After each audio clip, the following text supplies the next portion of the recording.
Assalamu alaikum class.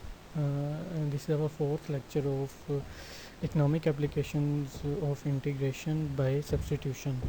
In previous lecture, we have learned about the integration by substitution rule, that how we can integrate the differential equations by the rule of integration by substitution. Well इस lecture में हम जो last class में हमने rule देखा था जिससे हमने सोल्यूशन किया था डिफरेंशियल इक्वेशन का, इस क्लास में हम उसके इकोनॉमिक एप्लीकेशंस करेंगे और उसके बाद इंटीग्रेशन बाय पार्ट्स जो है उसके ज़रिए हम अपनी डिफरेंशियल इक्वेशंस को सॉल्व करेंगे.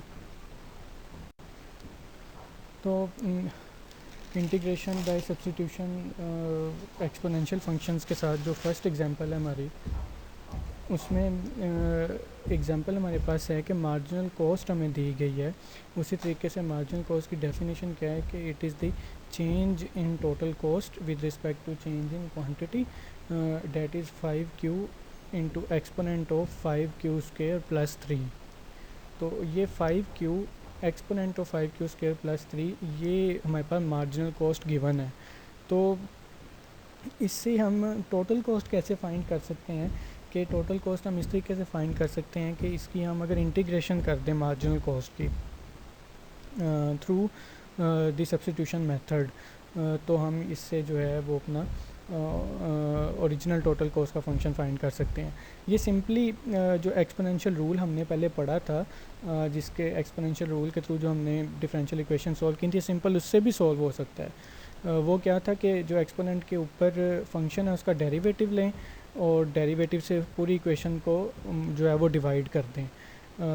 उसका जब आप डेरिवेटिव लेते हैं तो 10q आ जाएगा. 10q से जब आप उसको डिवाइड करेंगे तो q 5q जो है वो एलिमिनेट हो जाएगा नीचे उसके डिनोमिनेटर के q के साथ, और हाफ रह जाएगा 1/2. तो ये जो अगर q है एक्सपोनेंट से पहले वाला, ये अगर इस मेथड से ये q एलिमिनेट हो जाता है तो इंटीग्रेशन बाय सब्स्टिट्यूशन पे जाने की ज़रूरत नहीं है. लेकिन अगर ये इस तरीके से सॉल्व नहीं होता तो फिर हम इंटीग्रेशन बाय सब्स्टिट्यूशन का रूल जो है वो अप्लाई करेंगे. लेकिन ये तो एग्जांपल आपको स्ट्रिक्टली फॉलो करना पड़ेगा रूल जो है इंटीग्रेशन बाय सब्स्टिट्यूशन का. इसी तरह एग्ज़ाम्स में जब आपको कहा जाए, ये अगर क्वेश्चन दिया हो कि marginal cost is given by this exponential function और आपको जस्ट कहा गया है कि find the total cost function, ये नहीं कहा कि आप एक इंटीग्रेशन बाय सब्स्टिट्यूशन करें, ये नहीं कहा आप इंटीग्रेशन बाय पार्ट्स करें, सिर्फ आपको ये कहा गया है कि find the total cost function, तो आप किसी भी तरीके से इसको कर सकते हैं जिससे भी ये सॉल्व हो सके. तो इसको हमने करना है सॉल्व इंटीग्रेशन बाय सब्स्टिट्यूशन के साथ. तो इसके लिए कंडीशन भी हमें दी हुई है, fix cost is 55 when q is equal to 0. तो इसका सोल्यूशन क्या है कि टोटल कॉस्ट कैसे निकलेगी अगर हम इंटीग्रेट कर देंगे मार्जिनल कॉस्ट को विद रिस्पेक्ट टू q. तो मार्जिनल कॉस्ट हमारे पास क्या थी, 5q exponent of 5q square plus 3.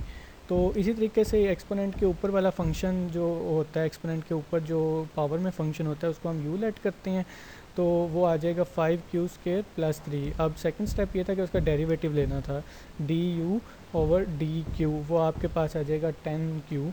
तो इधर से अब आप इसको सॉल्व कर लें डी क्यू के लिए. डी क्यू के लिए जब आप इसको सॉल्व करेंगे तो आपके पास जो एक्सप्रेशन आएगी वो डी यू ओवर 10q आ जाएगी. अब आपके पास दो चीज़ें हैं सब्स्टिट्यूट करने के लिए. The first one is u and the second one is D Q. So आप ये दोनों चीज़ें अपने ओरिजिनल मार्जिनल कॉस्ट के फंक्शन में या अपने ओरिजिनल डिफरेंशियल इक्वेशन में सब्स्टिट्यूट कर दें. Now put the value of u and D Q in original differential equation. जब आप इसमें पुट करेंगे तो आपके पास इक्वेशन थी 5q exponent of 5q square plus 3, तो उसकी जगह हमने u पुट कर दिया और q की जगह हमने dq की वैल्यू पुट कर दी du ओवर 10q.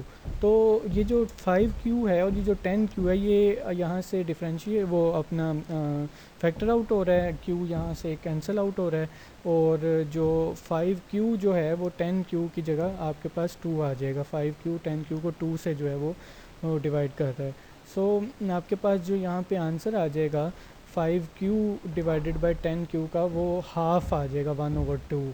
तो आपके पास क्या पीछे बचेगा, integration of half exponent of u into D you. अब सिंपली आप इसको वही एक्सपोनेंट वाला जो सिंपल हमने रूल पढ़ा हुआ है वो आप इसको जो है वो सोल्व कर लें उससे।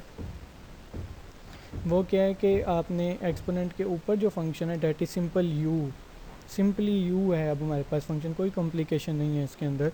उसका जब आप डेरिवेटिव लेंगे यू का तो वो 1 आ जाएगा, और 1 से उसी फंक्शन को डिवाइड करेंगे तो वो वही फंक्शन रहेगा हाफ एक्सपोनेंट ऑफ यू, बस सी ऐड हो जाएगा साथ। और अब इसको ओरिजिनल क्यू की शेप में लाने के लिए, ये अब यू की शेप में था, इसको क्यू की शेप में लाने के लिए आप इसमें दोबारा यू की वैल्यू पुट कर दें। तो आपके पास जो टोटल कॉस्ट का फंक्शन है वो क्या आ जाएगा, total cost is equal to half exponent of 5q² plus 3 plus C. तो यही जो एक्सप्रेशन हमने टोटल कॉस्ट की ली है, ये सिंपली हम शुरू में ही अगर इस पे इंटीग्रेशन बाय एक्सपोनेंशियल रूल से इसको इंटीग्रेट कर लेते तो डायरेक्ट यही आंसर उधर ही आ जाना था। लेकिन कुछ फंक्शंस ऐसे होंगे कि जिनसे उस तरीके से वो सॉल्व नहीं हो सकेगा, तो हमें फिर इंटीग्रेशन बाय सब्स्टिट्यूशन अप्लाई करनी पड़ेगी। ये सिंपल क्वेश्चन था ताकि आपको समझ आ जाए। तो ये आपके पास टोटल कॉस्ट आ गई। इसकी आप वेरिफिकेशन भी कर सकते हैं। वेरिफिकेशन किस तरीके से करेंगे कि इसका डेरिवेटिव लेंगे और डेरिवेटिव लेके देखेंगे कि मार्जिनल कॉस्ट वही आती है जो हमारे पास डिफरेंशियल इक्वेशन दी गई थी।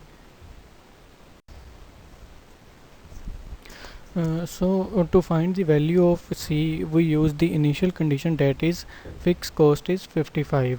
हमने पहले लेक्चर में भी, लास्ट लेक्चर में भी इसको डिस्कस किया था कि जब आपकी क्वांटिटी ऑफ प्रोडक्शन ज़ीरो है तो आपकी जो टोटल कॉस्ट होती है वही फ़िक्स कॉस्ट के बराबर होती है।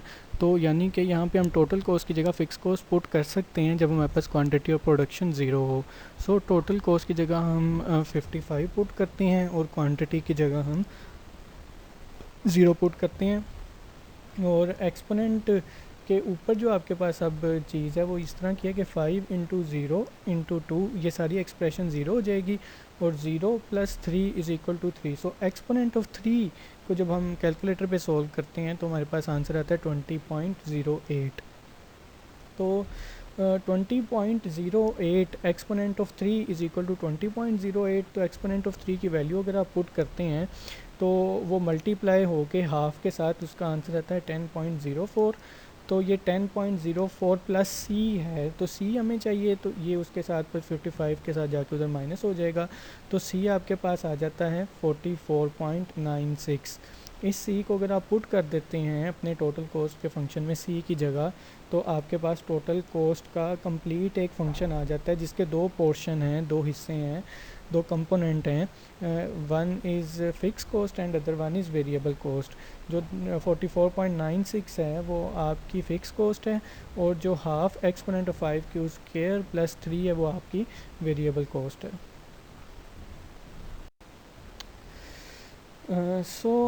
इस ये जो अभी हमने एग्जांपल एक की है इसी से रिलेटेड ये एक एक्सरसाइज है जिसमें आपको मार्जिनल कॉस्ट दी गई है।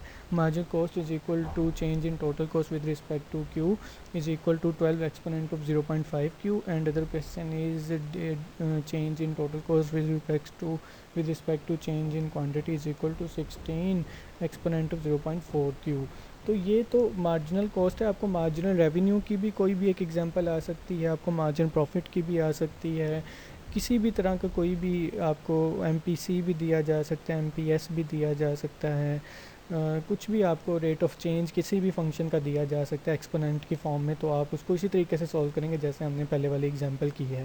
तो ये दोनों क्वेश्चन आपने सॉल्व करने हैं इंटीग्रेशन बाय सब्स्टिट्यूशन के तरीके से, और इंटीग्रेशन बाय सब्स्टिट्यूशन के तरीके से सॉल्व करने के बाद आपने इनके जो है वो सी की वैल्यूज़ फाइंड करनी है। उसके लिए कंडीशन आपको दी हुई है fix cost is 36 when Q is equal to 0। तो ये एक्सरसाइज आपने सॉल्व करनी है और इसके आंसर्स जो हैं वो आपने एक दूसरे के साथ क्लास में शेयर करने हैं, मैच करने हैं। अब हम आगे मूव करते हैं इंटीग्रेशन बाय पार्ट्स पे।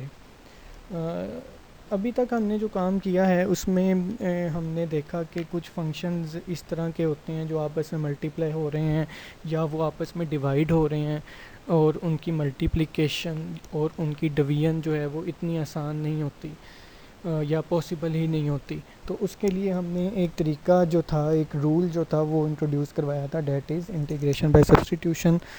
तो कई ऐसे क्वेश्चंस होंगे जो इंटीग्रेशन बाय सब्स्टिट्यूशन से सॉल्व नहीं हो पा रहे होंगे। अब ये वाला जो आपको एक एग्जांपल दी हुई है, integration of 4x square into X square plus 1 whole square of 3। तो पहले तो इसका एक सिंपल सा तरीका ये हो सकता है कि ये जो एक्स स्क्वायर प्लस 3 का होल क्यूबिक जो ये है होल इसका पावर 3 है, इसका पहले आप क्यूबिक जो है वो रूट ओपन करें, इसका फार्मूला ओपन करें क्यूब वाला, और फिर इसको 4x स्क्वायर के साथ मल्टीप्लाई करें और सिंपली इसकी इंटीग्रेशन कर दें। लेकिन ये इतना आसान नहीं है।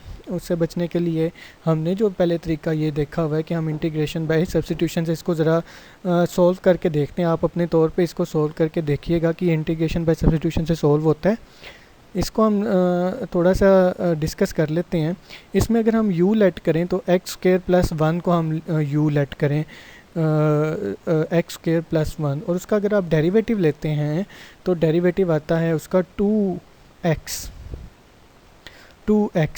तो ये जो 2x है ये 4x स्क्वायर या साथ जो x स्क्वायर है उसको कम्प्लीटली फैक्टर्ड आउट नहीं कर पा रहा।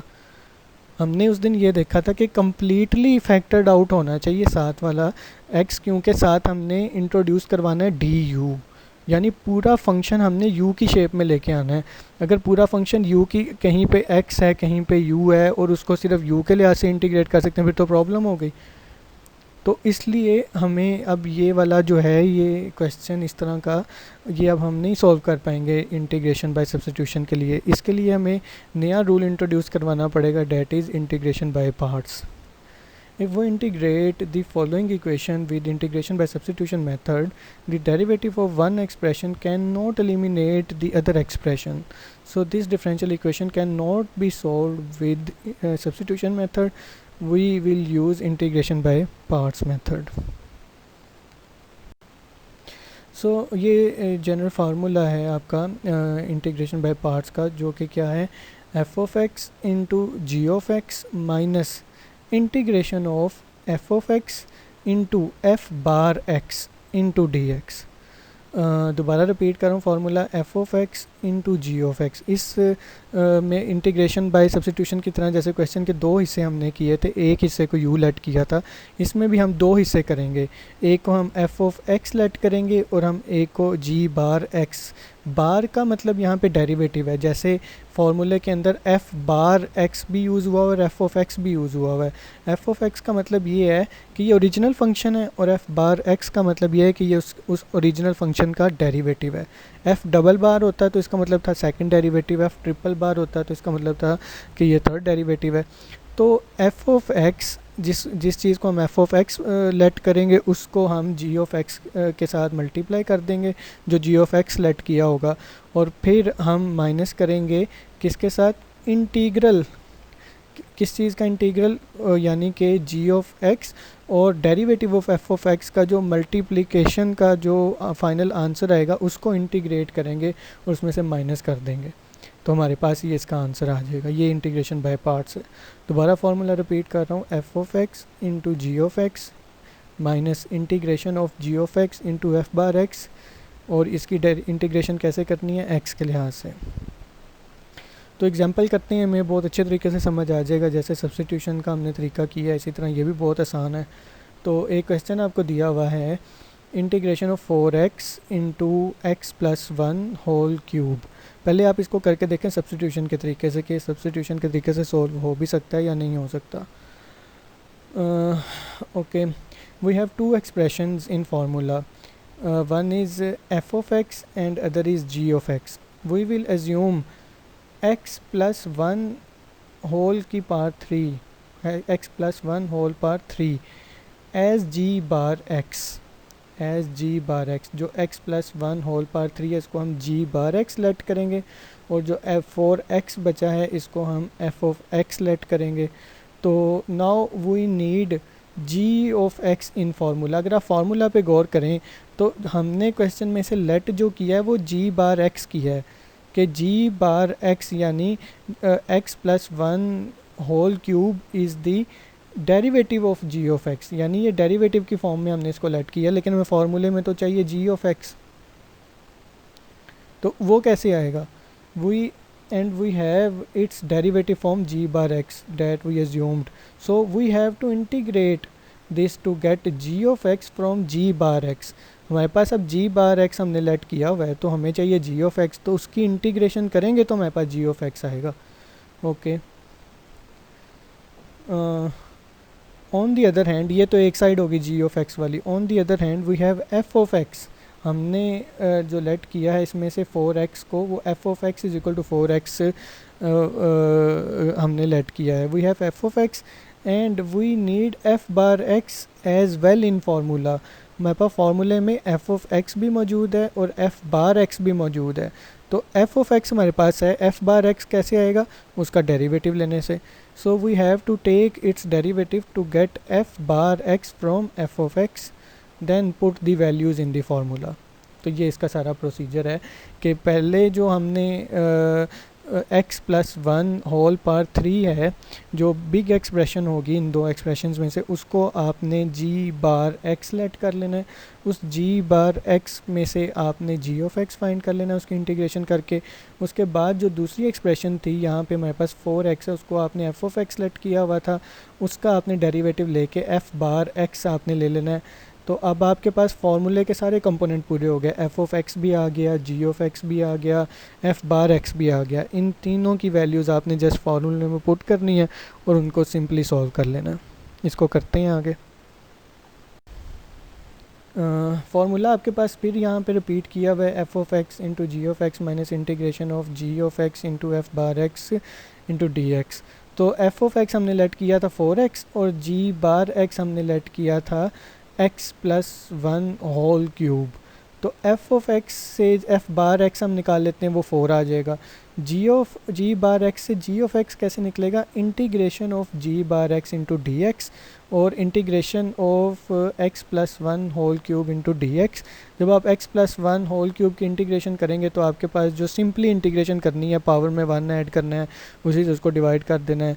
तो आपके पास क्या आ जाएगा, 1/4 into X plus 1 whole power 4 plus C. एक कांस्टेंट यहाँ पे इंटीग्रेशन किया, एक कांस्टेंट हम यहाँ पे ऐड कर देते हैं. तो अब हमारे पास f ऑफ x भी मौजूद है, अंडरलाइन किए हुए हैं. ये तीन चीज़ें अंडरलाइन की हुई हैं जो हमें पुट करनी है फार्मूले के अंदर. पहली अंडरलाइंड एक्सप्रेशन कौन सी है, f ऑफ x, और f ऑफ x की क्या वैल्यू है 4x. और दूसरी अंडरलाइंड जो हमें चीज़ चाहिए पुट करने के लिए वो है f बार x और उसकी वैल्यू क्या है 4. थर्ड अंडरलाइंड चीज़ है g ऑफ x जो कि है 1/4 इंटू एक्स प्लस 1 होल की पावर 4 प्लस सी. इन तीनों अंडरलाइंड एक्सप्रेशंस को हम अपने फार्मूले में पुट कर देते हैं. Now put this underlined expressions in the formula. फार्मूले में सबसे पहला कंपोनेंट था 4x, तो हम f ऑफ x, और f ऑफ x की वैल्यू थी 4x, तो हमने उसकी 4x पुट कर दिया. इनटू दूसरी एक्सप्रेशन थी कि f ऑफ x के साथ मल्टीप्लाई होगा g ऑफ x. तो g ऑफ x हमारे पास है 1/4 into X plus 1 whole power 4 plus C. तो हमने उसकी जगह वो पुट कर दिया. सिंपल अभी हमने पुटिंग की है, कोई कुछ नहीं किया अभी हमने. Minus integration of G of X दोबारा हमने वही पुट किया 1/4 एक्स प्लस 1 होल की पावर 4 प्लस सी और इनटू एफ बार एक्स, और एफ बार एक्स है आपके पास 4. उसी तरीके से ब्रैकेट क्लोज की है और डी एक्स. अब इसको यहाँ से थोड़ा सा सिंप्लीफाई कर लेते हैं.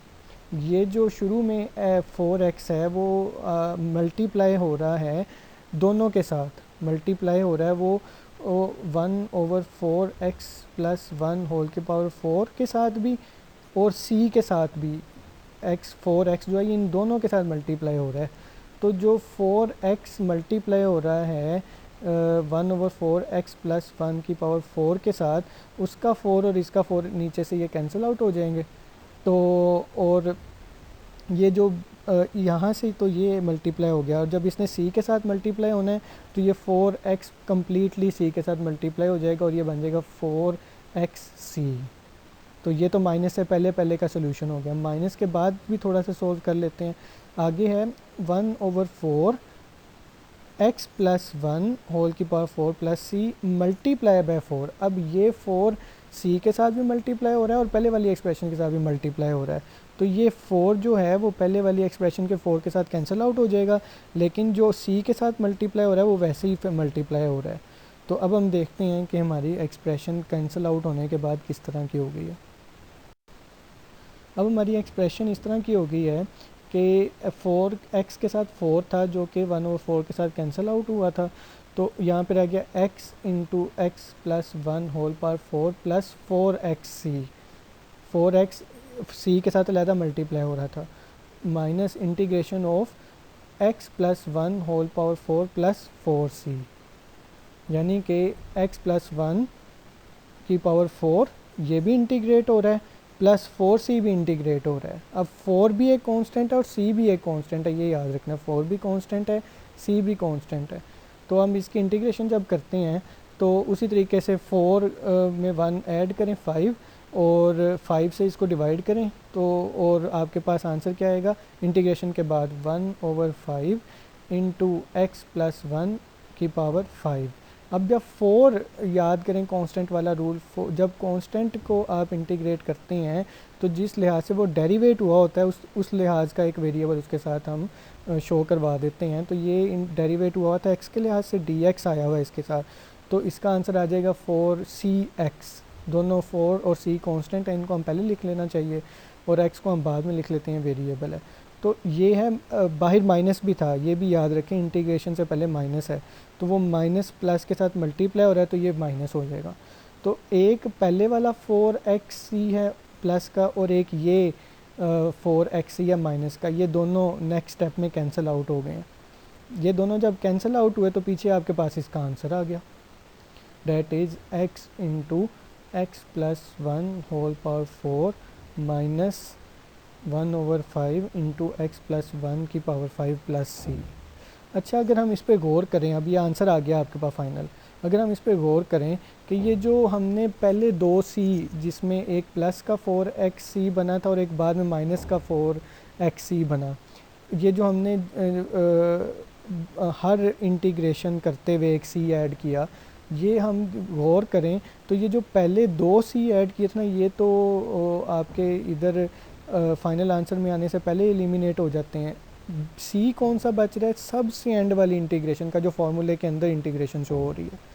तो अगले जब हम क्वेश्चन सॉल्व करेंगे तो हम इस तरह कर सकते हैं कि हम सिर्फ लास्ट वाले इंटीग्रेशन का सी शो करवाएं जो कि रिप्रेजेंटेटर होगा तमाम कॉन्स्टेंट्स का, क्योंकि वो तो कैंसिल आउट हो जाना है एंड में, हर क्वेश्चन में ऐसे ही होगा, वो कैंसिल आउट हो जाएंगे तो हम उसको फिर यूज़ ही नहीं करते। हमारी एक्सप्रेशन सॉल्व भी सिंपल हो जाएगी, आप लोगों के लिए इसको सॉल्व करना बहुत आसान हो जाएगा। तो जो पहले हम ये देखें, जो c आपके पास आए थे दोनों जो 4x से मल्टीप्लाई होकर एलिमिनेट हुए हैं, तो हम ये c यूज़ ही नहीं करते, हम एंड में एक फ़ाइनल c यूज़ करते हैं, फाइनल इंटीग्रेशन वाला, जो कि रिप्रेजेंटेटर होगा दोनों c's का, ताकि हमारे लिए एक्सप्रेशन आसान हो जाए। तो ये सॉल्व हो गया आपका क्वेश्चन बाय पार्ट्स के तरीके से। एक और इसकी एग्जांपल कर लेते हैं, integration of 15x into X plus 4 whole की पावर 3/2 इंटू डी एक्स। इसी तरीके से हम x प्लस 4 होल की पावर 3/2 को हम g बार x ले लेते हैं जैसे हमने वहाँ पे लिया था, और 15x को हम f ऑफ x ले लेते हैं। तो f ऑफ x का डेरिवेटिव अगर आप लेते हैं f बार x तो वो 15 आ जाता है, और g बार x को अगर आप यहाँ से g ऑफ x निकालते हैं तो हमें इसकी इंटीग्रेशन करनी पड़ेगी x के लिहाज से। तो जब हम इसकी इंटीग्रेशन करते हैं तो उसका सिंपली वही रूल है, पावर में 1 ऐड करते हैं।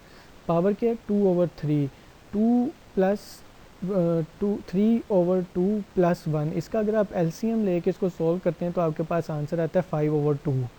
तो 5/2 से ही हम इसको डिवाइड भी कर देते हैं। तो 1/5/2 को आप अल्टरनेटिवली, ये 2 ऊपर जाके 1 से मल्टीप्लाई हो जाएगा तो 2/5 भी लिख सकते हैं। तो इसकी इंटीग्रेशन करने के बाद जो आपके पास एक्सप्रेशन बनती है वो 2/5 इंटू एक्स प्लस 4 की पावर 5/2, ये आपके पास g ऑफ x आ गया। तो फिर तीन चीज़ें आपके पास आ गई, f of x, f bar x and g of x। तो इन तीनों को दोबारा अपने फार्मूले में पुट करें, जो ऊपर फार्मूला दिया हुआ है इसी स्लाइड में भी शो हो रहा है। f ऑफ x क्या था 15x, g ऑफ x क्या था 2/5 इंटू एक्स प्लस 4। अब मैं c नहीं यूज़ कर रहा, ये अब आप ध्यान रखें ये सी मैं इसलिए नहीं यूज़ कर रहा कि यहाँ पे जो सी आना था, जो जी ऑफ एक्स का था, वो नेक्स्ट वाले जो सी, जो दोबारा जी ऑफ एक्स में सी आना, वो उसके साथ कैंसिल आउट हो जाएगा, एक प्लस का होगा एक माइनस का, तो हमें यूज़ करने की ज़रूरत ही नहीं है, कॉम्प्लिकेट नहीं करते, हम इसको सिंपल रखते हैं। एक फाइनल एंड पे सी यूज़ कर लेंगे जो फार्मूले के अंदर इंटीग्रेशन शो हो रही है उसका। तो जब आप इसके दोनों की जी ऑफ एक्स की भी वैल्यू पुट कर देते हैं माइनस से पहले वाली, तो ये जो 15x है ये दोनों के साथ इधर इसके साथ मल्टीप्लाई हो रहा है जी ऑफ एक्स के साथ, तो 15 और 5 3 के साथ कैंसिल आउट हो जाएंगे, 3 आ जाएगा यहाँ पे, 5 1 ज़ा 5 5 3 ज़ा 15, 3 से उसको कैंसिल आउट कर देगा, तो 3 2 के साथ मल्टीप्लाई भी हो रहा है, पीछे 2 रह गया, 2/5 था ना, तो 5 तो नीचे से डिनोमिनेटर से ख़त्म हो गया, 15 की जगह जो है वो आपके पास 3 आ गया, तो ये आपके पास आ गया 3 2 ज़ा 6x, 6x यहाँ पे आपके पास बच जाएगा, 6x into X plus 4 whole की पावर 5/2। और नेक्स्ट माइनस के बाद क्या होगा, जब आप माइनस के बाद इंटीग्रेशन अप्लाई कर रहे हैं और जी ऑफ एक्स की वैल्यू पुट की है और एफ बार एक्स की वैल्यू पुट की है, डेट इज़ 15, तो ये 15 और 5 फिर कैंसिल आउट हो रहे हैं 3 के साथ, और डिनोमिनेटर में जो 5 था वो ख़त्म हो गया और 15 की जगह 3 आ गया और 3 2 ज़ा 6 हो गया। तो ये हमने इसको यहाँ पे जो है सिंप्लीफाई किया थोड़ा सा कटिंग करके, तो सिंप्लीफाई करने के बाद आपकी एक्सप्रेशन किस तरह की बन गई है देखते हैं। ये आपके पास एक्सप्रेशन बन गई 6x इंटू एक्स प्लस 4 की power 5/2 minus integration of 6 into X plus 4 की पावर 5/2 इंटू डी एक्स। तो अब हम पहले वाली एक्सप्रेशन मेरे पास सिंपल हुई है, सिंप्लीफाई हुई है, तो हम इंटीग्रेशन करते हैं, इंटीग्रेशन का वही सेम तरीका, 5/2 है आपके पास, 5/2 में 1 ऐड करें, 5/2 प्लस 1, फिर एलसीएम लेके आपके पास 7/2 आ जाएगा, तो 7/2 पावर में आ गया और इसी पावर से हम अपने इसको डिवाइड भी कर देते हैं, तो वो 6 डिवाइडेड बाई 7/2 हो जाएगा, 2 ऊपर जाके फिर मल्टीप्लाई हो जाएगा 6 के साथ, तो वो 12/7 हो जाएगा और हमने एक सी ऐड कर दिया, तो फाइनल जो आपका आंसर बनता है इसका वो ये है 6x इंटू एक्स प्लस 4 की पावर 5/2 माइनस 12/7 x प्लस 4 की power 7/2 plus C.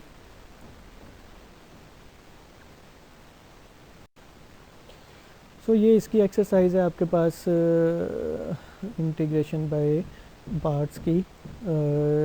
Solve these differential equation with by parts method, दो आपको क्वेश्चंस दिए हुए हैं, इसी तरीके से आपने इसको जैसे हमने पहले किया बाय पार्ट्स वाला तरीका फार्मूले में पुट करना है। इसमें जो फर्स्ट वाला क्वेश्चन है उसमें x माइनस 8 की पावर -3 ये जी बार एक्स आ जाएगा और 2x जो है वो एफ ऑफ एक्स आ जाएगा, और जो सेकंड वाला क्वेश्चन है उसमें x³ प्लस 5 की पावर 7 ये आपके पास जी बार एक्स आ जाएगा और 3x² आपके पास एफ ऑफ एक्स आ जाएगा। इस तरह आप इसको सॉल्व कर लें। जो सी आएगा एंड में उसके लिए आपको कंडीशन, एक बाउंड्री कंडीशन दी गई है कि आपका जब x2 होगा, जब आप x की जगह 2 पुट करेंगे तो आपका y 10 होगा। इससे आप c भी फाइंड कर लेंगे, तो आपके पास c की वैल्यू भी आ जाएगी, आप c की वैल्यू उसमें पुट कर दें तो आपके पास वो कंप्लीट फंक्शन बन जाएगा। ये आपने खुद ही सॉल्व करने हैं और आंसर आपने इसके अपने क्लास में शेयर करने हैं। So integration by parts with exponential functions, by parts को हम एक्सपोनेंशियल फंक्शंस पे अपोर्ट करते हैं। ये एक्सपोनेंशियल फंक्शन की एक आपको क्वेश्चन दिया हुआ है, integration of 6x into exponent of x plus 7 into D X, solve this differential equation by parts method. तो इसको हम थोड़ा सा डिस्कस कर लेते हैं। In exponential function we will assume exponent वाली जो एक्सप्रेशन होगी विद इट्स पावर, एक्सपोनेंट की जो एक्सप्रेशन होगी विद इट्स पावर, ये अब आपने याद रखना है, उसको हमने जी बार एक्स अज्यूम करना है। We will assume exponent of x plus 7 as G bar X, and जो दूसरी एक्सप्रेशन बची है 6x उसको हम एफ ऑफ एक्स अज्यूम कर लेंगे, and F of X as and 6x as f of x. Now we need g of x in formula and we have its derivative form, that is g bar x that we assumed. So we have to integrate this to get g of x from g bar x. On the other hand, we have f of x and we need f bar x as well in formula. so we have to take its derivative to get f bar x from f of x, then put the values in the formula. अब ये हमें पहले भी step पता है, हमने कर लिए हुए हैं, तो हम इसको सॉल्व करते हैं. फार्मूला आपके पास वही है, F of X into G of X minus integration of G of X into F bar X into D X. तो हमने एफ ऑफ एक्स लेट किया है 6x को और जी बार एक्स लेट किया है एक्सपोनेंट ऑफ x प्लस 7 को. तो एफ बार एक्स हमारे पास 6 आ जाएगा और जी ऑफ एक्स निकालने के लिए हमें जी बार एक्स की इंटीग्रेशन करनी पड़ेगी. डी एक्स के लिहाज से सिंपल एक्सपोनेंशियल रूल हम यहाँ पे अप्लाई कर देते हैं. Exponent of x plus 7, x plus 7 का डेरिवेटिव लें तो वो 1 आता है, तो इसके 1 से इसको हम डिवाइड कर देते हैं तो सेम वही आंसर आ जाएगा, एक्सपोनेंट ऑफ x प्लस 7. फिर मैं एक कॉन्स्टेंट यूज़ नहीं कर रहा. अब हम बार बार मैं ये रिपीट अब नहीं करूँगा, कॉन्स्टेंट हम एक ही एंड पे यूज़ करेंगे ताकि सिटी के साथ हम इसको सॉल्व कर सकें. तो फिर 3 अंडरलाइंड एक्सप्रेशंस हैं, F of X, F bar X and G of X. इनको हम फार्मूले में पुट करते हैं. फार्मूले में पुट करने के बाद आपके पास ये एक्सप्रेशन बन जाती है, एफ ऑफ एक्स की जगह 6x, जी ऑफ एक्स की जगह exponent of x plus 7 minus integration of, फिर जी ऑफ एक्स की जगह उसकी वैल्यू पुट कर दी एक्सपोनेंट ऑफ x प्लस 7 और एफ बार एक्स की जगह हमने एफ बार एक्स की वैल्यू पुट कर दी, डेट इज़ 6. सो 6x को हमने उसके साथ मल्टीप्लाई कर दिया, वो सिंपल हो गया 6x into exponent of x plus 7 और उधर हम उसकी मल्टीप्लाई करने के बाद वो बना है 6 एक्सपोनेंट ऑफ x प्लस 7. उसकी हम इंटीग्रेशन कर देते हैं. इंटीग्रेशन करने का वही रूल है, एक्सपोनेंट के ऊपर जो फंक्शन है उसका डेरिवेटिव लें, डेरिवेटिव 1 आ जाएगा, 1 से इसको डिवाइड करें, 1 से डिवाइड करके वो सेम आंसर आ जाएगा 6 एक्सपोनेंट ऑफ x प्लस 7, लेकिन c ऐड हो जाएगा, तो ये इसका आंसर आ गया, सिंपल.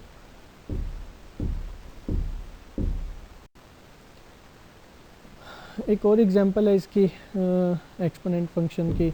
इसमें हम एक्सपोनेंट ऑफ 2x को जी बार एक्स ले रहे हैं और x को हम एफ ऑफ एक्स ले रहे हैं.